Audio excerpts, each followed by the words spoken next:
Welcome back to another Art of the Flip video.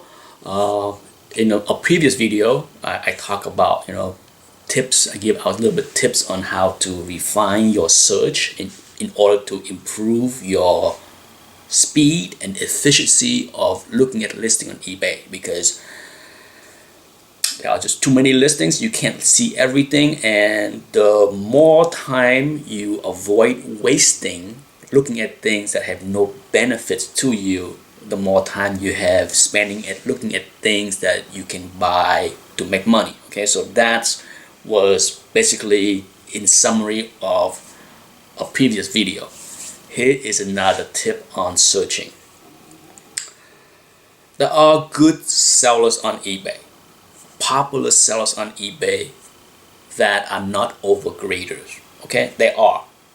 I don't need to name them. I'm sure if you are in this hobby long enough and you spend enough time on eBay, you know who they are. But why is it that I don't buy from them? Okay, that's one. I avoid overgrader just as much as I avoid popular sellers. Good sellers with thousands of feedback, auctions every week. You know who they are. Why? Tell me, when is the last time you got a deal or a steal with these sellers? When? I'm not talking about, oh, I bought a book and it was undergraded. They're always undergraded by 1 or 2. It doesn't matter if a book is undergraded if you're paying premium or fair market value. Okay? The whole purpose of a flip is buying something for cheap that you can double or triple your money. Buying something that the seller say is an 8.0 but really is an 8.5, and then you're paying 8.0 or 8.5 money. Yeah, so you got a book that is fairly graded or slightly undergraded. Good for you. I have no problem with that. Would I buy those books for my personal collection? Books that are hard to find? Absolutely. But that's not the topic of this series. It's the art of the flip. I'm not buying something and trying to make a profit when I'm paying at the top end for the value of the book. Does that make sense? Okay, so I'm sure there are people, and I get this all the time from people that watch my channel. What do you think of this seller? What do you think of that sellers? And often my answer is I do not buy from these sellers, or the last time I bought from them was 5 years ago, 6 years ago. You know the books I've shown on my channel, right? I have shown enough books that I bought for my collection, books that I bought to flip. I have shown plenty over the last many years. And I can tell you the majority of them came from sellers that are not what people think they are. Okay? I hear this all the time. I don't buy from dealers either. This is one of the reasons I don't go to conventions. Time is of the essence. Efficiency is of the essence, okay? If you enjoy going to the convention for the whole scenes, to rub elbows with your buddies, to talk to some dealers, yeah, nothing wrong with those reasons, but they are not the kind of people that I buy from in order to get a double or a triple or a home run. That being said, I am not saying that you cannot find a book, a hidden gem in their long boxes that you can triple your money or double your money. I'm not saying that, but let's get back to the core point of this series in this video. It's about efficiency. It's about how do you spend your time looking for things and play the odds. Okay, you know the books I got.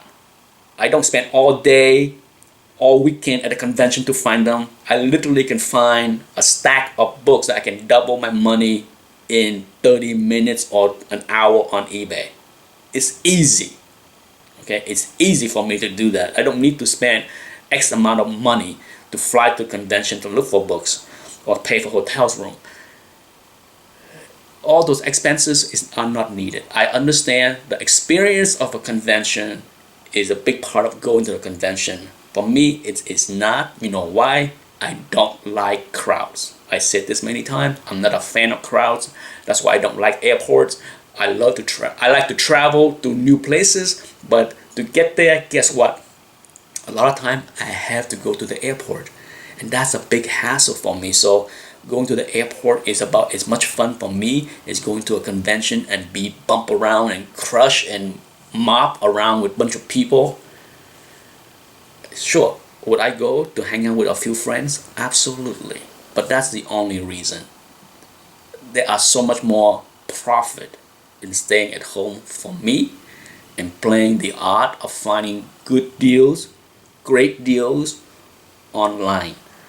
Not buying from the popular sellers that everybody's buying from. The popular sellers on eBay that have thousands, hundreds of followers, and they have tens and thousands of feedbacks. Guess what? Every auction is not a secret.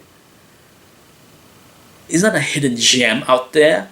Okay, I keep seeing people telling me, oh, buy from this seller, he's reputable. You see the books I got? You see any purple label? You see any restoration? I can use my eyes in the space between my ears. Okay, I don't need to buy from the same place everybody else buy. So that's a big tip for you. The best hunts are not with the popular sellers. The more popular they are, the less likely you will find a great deal. Hey, it does not bother me one bit that other people disagree and spend their time looking over there and buying over there or bidding over there. You know why? The more time people are focusing on all those sellers that I said I don't buy from, guess what? It frees up the sellers that I'm looking for, right? Less competition for me. So trust me, this video is not to convince you to do what I'm doing. I'm just telling you how I approach it, and if you disagree, more power to you. Keep buying from where you're buying because you're not competing with me. Yeah? Clear? Thanks for watching. Bye-bye.